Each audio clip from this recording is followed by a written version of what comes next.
The old ship floated alone in the cold darkness of space. Its metal body was broken in many places. Rust covered the walls. Lights were dead. Air was thin. No one had lived here for hundreds of years, but now, someone was inside. Eli Carter, a human mechanic, slowly opened his eyes. His head hurt. His body felt heavy. His suit was torn at the elbow, and his oxygen meter blinked red. What the hell? He whispered. He tried to remember what happened. He had been working on the ship's outer wing, fixing a power coil. His team was supposed to wait, but something went wrong. The ship suddenly jumped into hyperspace. They left without him. They abandoned him. Alone. Trapped. On a dead alien ship. Eli sat up and looked around. The hallway was dark and wide. Strange symbols were written on the walls, curved, sharp, glowing, faint blue. This was not a human ship. It was ancient and alien. His heart beat faster. He checked his tool belt. A small plasma torch. A wrench. 3 energy cells. A broken comms unit. No food. Oxygen would last, maybe 4 hours. Great, he muttered. Left behind to die on a ghost ship. He stood up and started walking slowly. His boots made soft clank sounds on the metal floor. The air smelled like old fire and rust.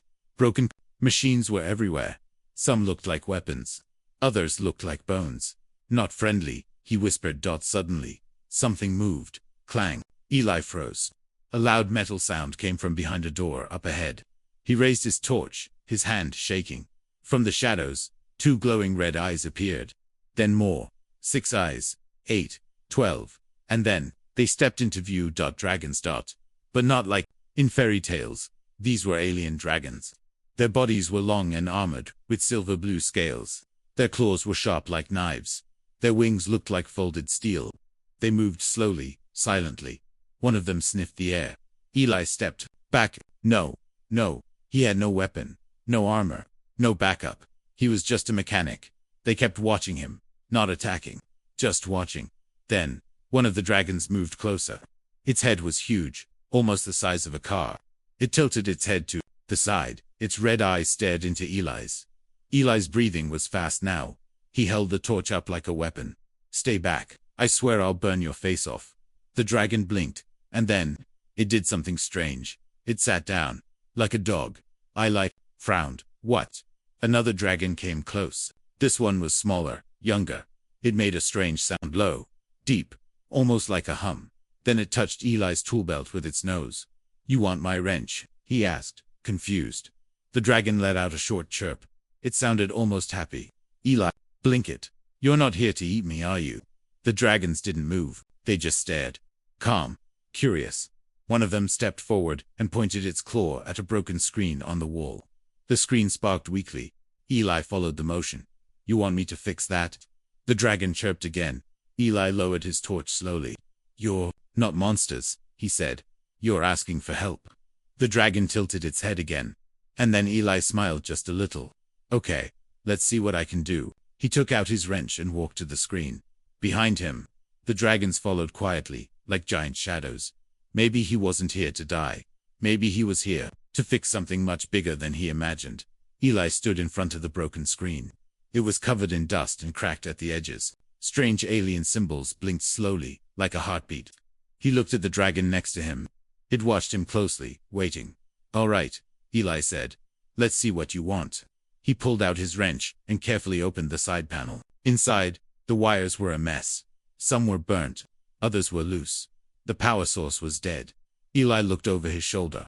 The dragon was still there, silent, but alert. Its eyes followed every move he made. You know, Eli said while working. Most days I just fix coffee machines and cargo doors. Never thought I'd be doing tech support for space dragons. The dragon made a soft growling sound. Eli wasn't sure if it was a laugh or a warning. He smiled anyway and kept working. He replaced a burnt connector with a spare part from his belt, tied the wires together, and inserted one of his energy cells. The screen buzzed. Then it lit up. Blue light filled the room. The alien symbols on the wall started glowing brighter. A low hum echoed through the ship. The dragon chirped softly and stepped forward. It tapped the screen with a claw, and new symbols appeared, this time in patterns. Like a map. Eli looked at it with wide eyes. Is that the ship's layout? The dragon nodded. Or at least, Eli thought it was a nod. So, this is a control room, Eli guessed. He pointed to another blinking symbol on the map. It was deep in the ship, near the engine core. Power center, he asked. The dragon made a sharp clicking sound. Like a yes, Eli sighed. Of course, you need power for the whole ship. He put his tools back into his belt and stood up. The large dragon turned and started walking toward a side tunnel. Two smaller dragons followed. Eli followed them. The path was long and full of metal rubble. Sometimes the dragons cleared the way with their strong tails. Other times, Eli crawled through small gaps. The ship groaned as they moved, like it was slowly waking up. Along the way, Eli saw things that made him stop. Giant alien machines, broken and quiet. Strange pods, with dried vines inside. A room filled with long-dead skeletons wearing silver armor. What happened here? Eli asked softly. The dragons didn't answer. They just kept walking.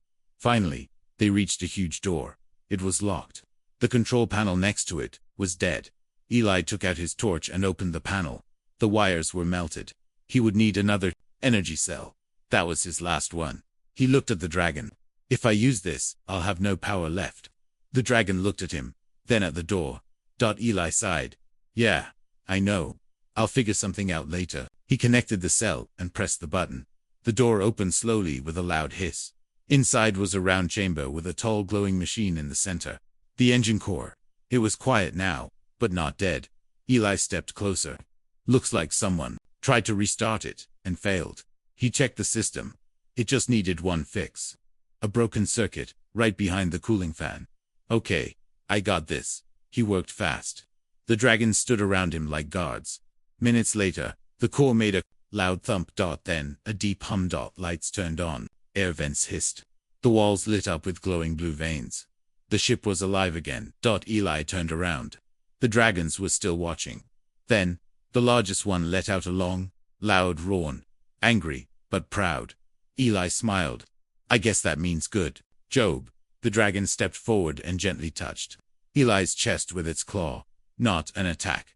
A thank you. The power core was now running. Lights glowed across the metal walls. Fans began to spin. The air inside the ship felt less heavy. It was like the ship had taken a long breath after centuries of sleep.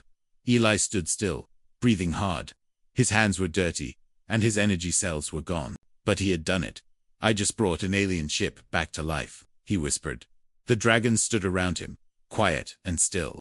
The largest one, who had led him here, let out a deep, echoing sound, almost like a chant. Suddenly the floor shook. Dragons all turned their heads at once.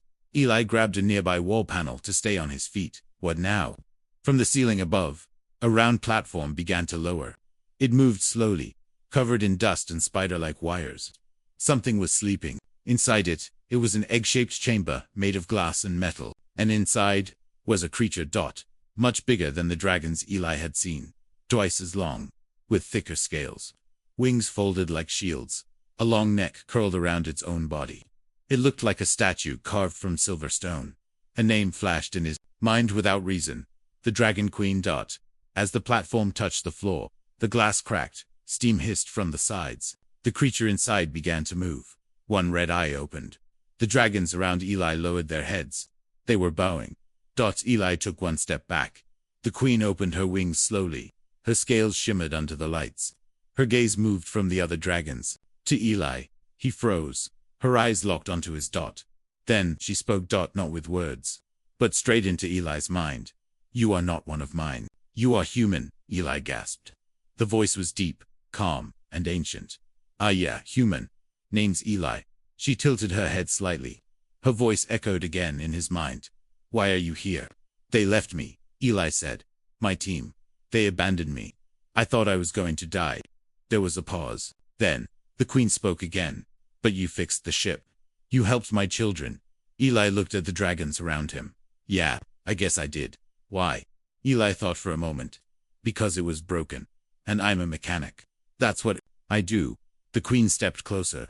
Her footsteps were heavy, but graceful. She stopped just a few feet from him. You are small, weak, alone, but brave.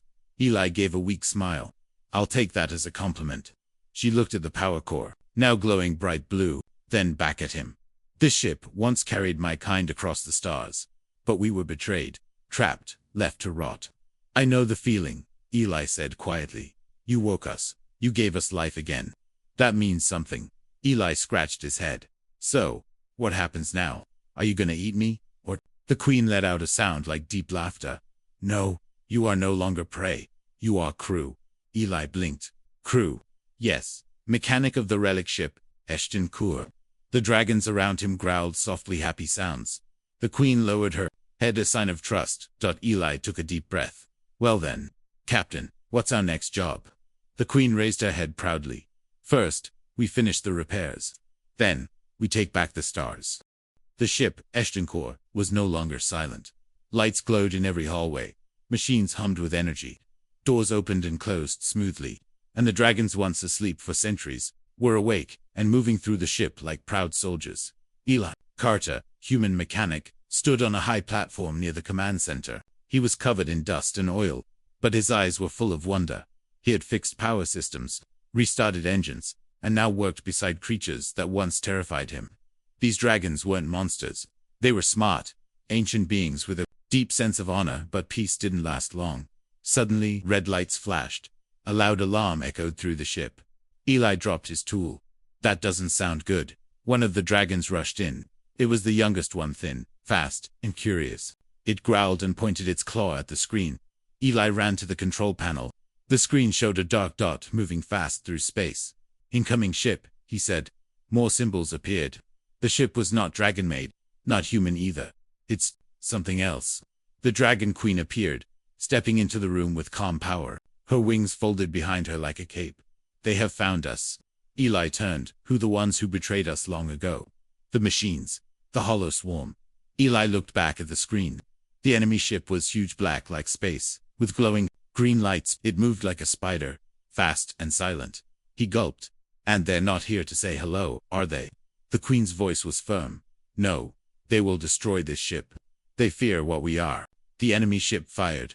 A red beam blasted through space and hit one of the outer wings. The ship shook. Dragons roared in every hallway. Eli fell to the floor, then pulled himself up. We need shields, he shouted. They are offline. The Queen said. We need time to charge them.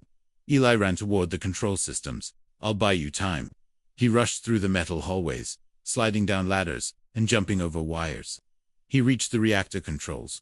Panels were hot. Sparks flew. Smoke filled the air.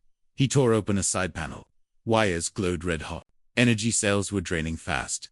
Come on, don't fail me now. He rewired the systems, pushing power from non-essential parts of the ship to the shields. Outside, the enemy ship fired again. The blast hit, but this time, a blue bubble of light. Flash shields were working. The dragons roared again. Not in fear, in battle cry. The Queen's voice rang through every hall. Defend the ship. Protect the mechanic. The dragons flew through the airlocks, launching themselves into space.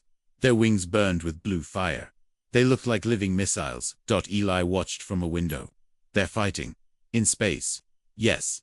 Dragons flew. Straight at the enemy. Some breathed hot plasma. Others used sharp claws to tear into the black metal of the hollow swarm ship. Eli couldn't believe it. This is insane. He ran back to the command deck. More enemy ships appeared, small, fast, and deadly. Too many. Eli shouted. The Queen looked at him with fire in her eyes. Then we fight harder. She turned and roared. A giant screen opened behind her, showing weapon systems. Eli's fingers danced across the console. I can give you auto-targeting. He linked the old systems to his tools. Missiles rose from the ship's sides. Lasers charged. Boom. The relic ship fought back. Eli laughed. This ship isn't dead anymore. The dragons flew like a storm. Enemy ships exploded one by one. But the battle wasn't over. The hollow swarm was still out there, watching, waiting, planning. The space outside. The ship was filled with fire and shadows. Dragons flew through the dark, fighting the hollow swarm machines that looked like insects made from black metal. They were fast, cold, and without mercy. Inside the ship, Eli Carter worked non-stop. He had burns on his gloves, sweat on his forehead, and 100 alarms ringing in his ears. But he didn't stop. Not when lives were at stake. Shield at 60%, he said, checking the numbers. Hull damage on level 3. Weapon system needs more power. The Dragon Queen stood beside him. Her wings were folded tight. Her eyes focused on the battle outside. They are testing us. They are searching for weakness. Eli turned to her. Well, they'll find one soon. We can't hold this fight forever. The queen looked away for a moment, deep in thought. Long ago, before our fall, we learned something. A way to stop the swarm. But it was risky. Dangerous. Eli wiped grease from his hands. I'm listening. The swarm's minds are connected. Like one giant brain. If we break the link, we break them all. Eli blinked. Like a queen bee. Yes. The core, hidden deep in their largest ship. Eli looked at the battle screen. So, you want us to go inside that thing and shut down their brain? Exactly. He laughed once. Of course. Why not? Just then, the young dragon thin and fast rushed into the room.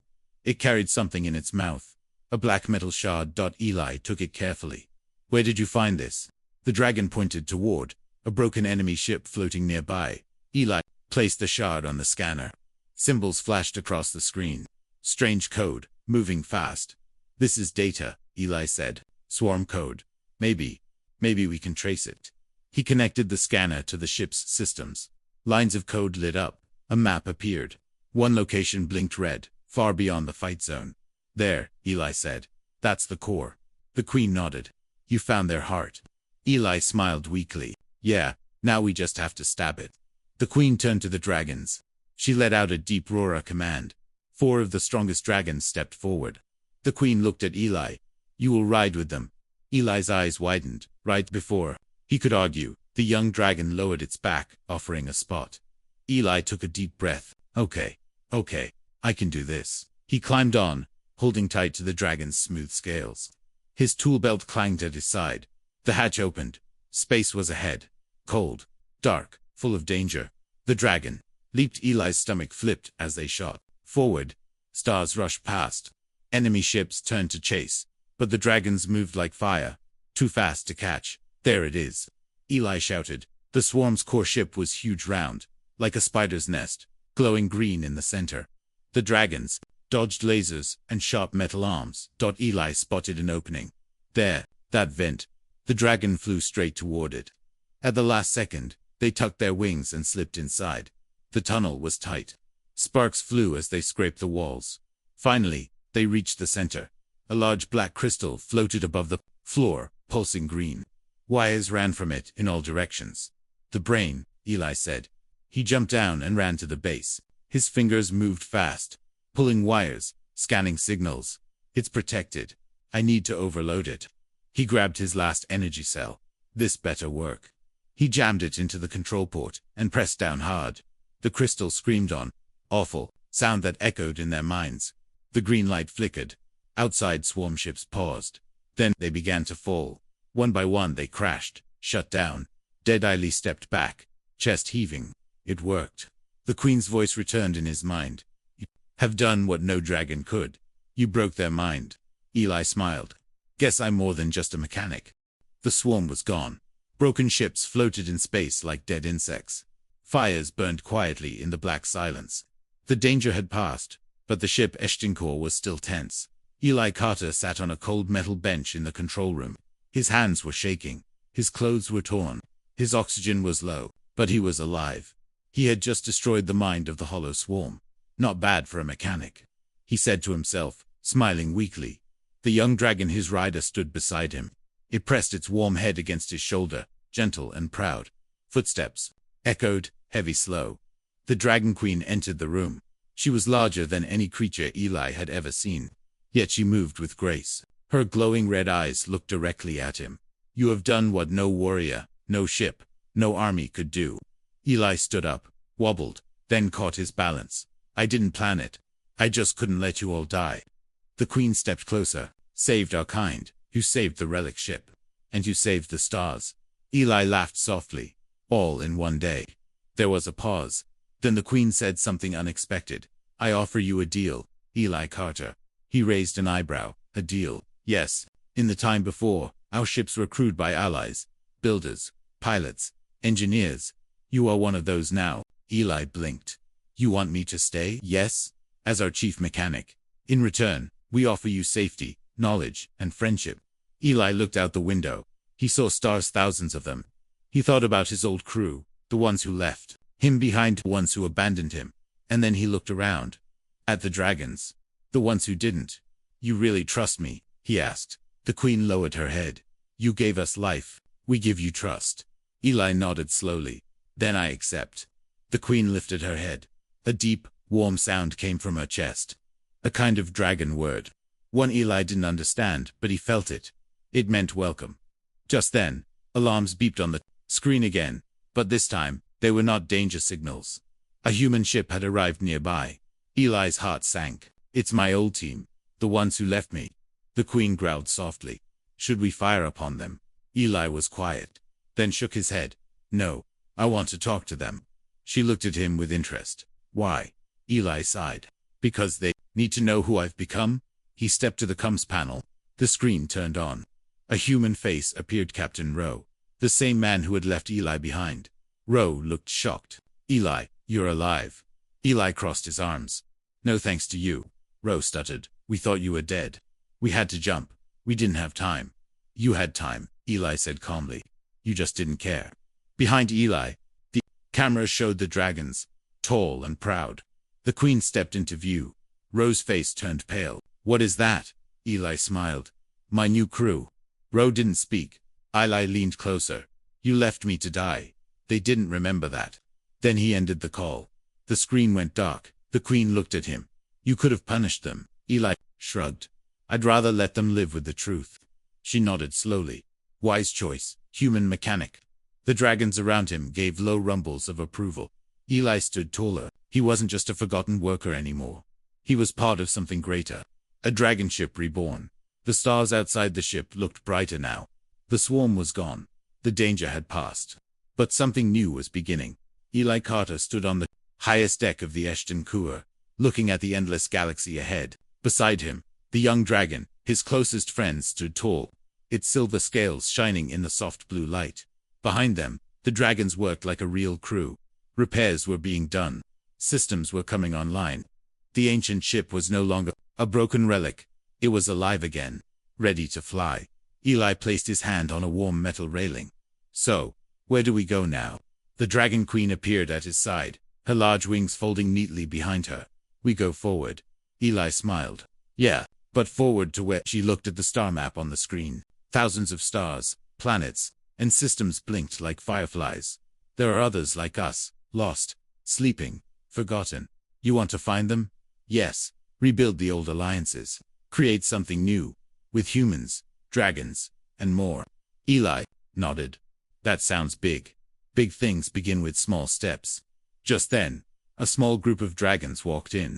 They carried new armor pieces, weapons, and tools. Some offered gifts to Eli Titans, made from ancient dragon metals, now shaped for human hands. One dragon handed him a curved metal plate. It had strange symbols carved in a circle. Eli looked at it closely. What does it say? The Queen translated. It means, friend of flame, builder of hope. Eli touched the carving. You guys really know how to make a guy feel special. The young dragon nudged him gently, letting out a low purring sound. Eli laughed. All right. Let's do this. He turned to the Queen. We'll need supplies, fuel, maybe allies. We will find them, she said. And we have you. Eli's eyes softened. No one had ever believed in him like this before. Not on Earth, not among his own people. But here, among alien dragons on a lost ship, he had found a place, a purpose, a family. He opened a new map on the control screen, marked nearby stars. Selected the nearest system with a friendly signal. Looks like a trade hub, he said. Might have something useful. Then we begin our journey. Eli looked at her. Together, always. He pressed a button on the console. The engines hummed. The ship began to move. For the first time in hundreds of years, Eshenkor left its resting place. It soared forward, like a ghost rising from its grave. Stars blurred as the ship jumped into faster-than-light speed. Eli leaned back in the pilot's seat, not as a passenger, not as cargo, but as crew. As someone who belonged. And deep in his heart, he knew this was not the end. This was the start of something far greater. A human and his dragons out in the stars, fixing broken things, fighting old enemies, and building a new future, one flame at a time.